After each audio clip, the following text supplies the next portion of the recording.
As a health insurance company, this will add much more value to our customers apart from only selling them cover that they can use when they fall ill. So we are very excited to be here, and we hope that the public will receive this positively and help grow a community of wellness. Health insurance has been that you have to fall sick to go and see a doctor, but we are saying we have to do everything possible not to go to the consulting room.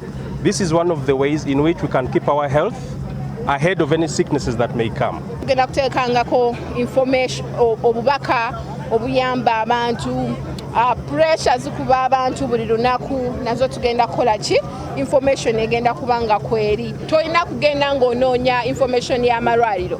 Kuliko information y'amalwaliro, kuliko abasawo, kuliko tutaddeko obubaka bwe weetaaga ku ndwadde zino. Osobola okubuuza ebibuuzo ne tukola ki ne tukuddamu. Kale maisha app hii